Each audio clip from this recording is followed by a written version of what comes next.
O tema geral do vídeo é teologia, mas o tema específico é cultura dos tempos bíblicos, que é uma playlist que eu estou construindo aqui no canal, baseada nesse livro aqui, ó, que é um livro-texto de um curso de teologia que eu fiz há alguns anos e eu gosto bastante do tema teologia, né?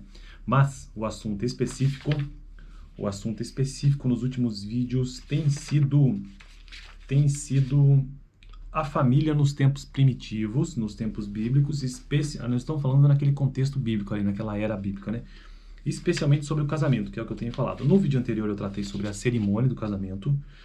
Dá uma olhada nesse vídeo, toda a cerimônia, como é que funcionava, né?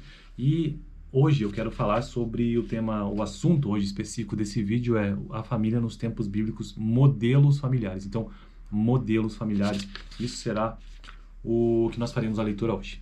O que é que o autor diz sobre isso? Todo o acervo cultural que herdamos se dá desde a infância em um ambiente familiar até a vida adulta. Já começa o texto assim.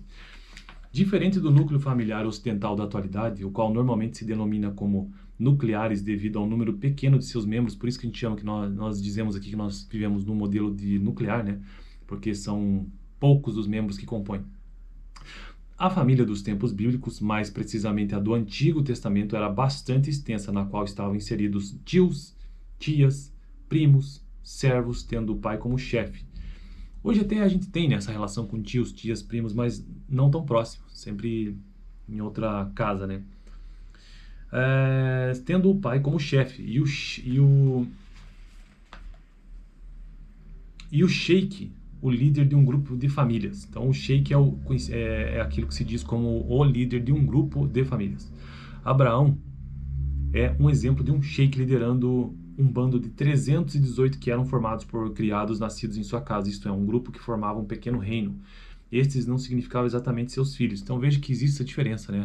Naquele grupo, nascidos para Abraão são 318. Veja como é muito diferente do que nós temos hoje. A nossa família geralmente é bem pequena, né? Por isso que é uma família nuclear. Sendo o pai o comandante da família, dava a este um modelo familiar, a forma patriarcal de família. Neste formato, a autoridade exercida pelo pai incluía a esposa, os filhos, os netos e os escravos, e também os servos, né? Segundo os etnógrafos, há indícios entre os hititas, que foi, na verdade, um povo muito antigo, né? E outros povos da antiguidade, um tipo de família conhecido como fatriarcado, onde a autoridade familiar era exercida pelo filho mais velho. Então nós vivemos num patriarcado onde a autoridade é exercida pelo pai. Mas também existem outras maneiras. Também existe matriarcado e aqui existem relatos de fratriarcado, que é a autoridade familiar exercida pelo filho mais velho. Interessante, né? Indo além, alguns veem no Levirato, bem como a ação dos filhos de Jacó em Canaã, quando provocaram uma chacina para vingar a humilhação sofrida por Diná pelos filhos de Amor, uma influência do patriarcado nessas famílias. Faz sentido, né? Ainda se percebe no mundo antigo um terceiro tipo de família, o matriarcado. Então, matriarcado. Modelo familiar que, muito pelo contrário do que parece, a mãe não exerce autoridade de governo diretamente.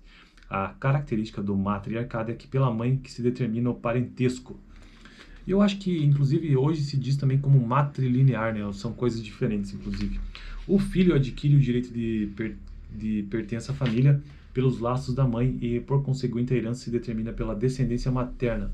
Eu até tive uma aula sobre isso lá no curso de letras, né? A gente está tendo sobre cultura africana e indígena, e a professora comentou sobre a questão de matrilinearidade, que é quando acontece exatamente isso que ele está afirmando aqui no texto, né?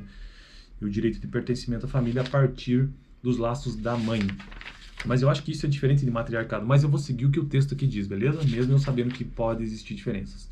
Entre os judeus da atualidade, este princípio parece ter deixado marcas que cruzaram os séculos. Judeu só é reconhecido como judeu aquele que é nascido de mãe judia, e não quem é filho de pai judeu. Essa é a informação que o texto está nos trazendo. Beleza? Então, hoje eu trouxe um vídeo bem curto sobre os modelos familiares, ou o modelo familiar, na verdade é o modelo familiar, os modelos, porque aqui ele cita três, né? O patriarcado, o fratriarcado e o matriarcado. São três modelos familiares, mas o que mais dominava mesmo, pelo menos nos tempos bíblicos, é o patriarcado como autoridade exercida pelo pai. O fratriarcado é aquela exercida pelo filho mais velho e o matriarcado é aquela exercida pela mãe. Fico por aqui, até a semana que vem no vídeo sobre cultura dos tempos bíblicos. Assista esse vídeo aqui que eu vou deixar no final sobre a cerimônia do casamento nos tempos bíblicos.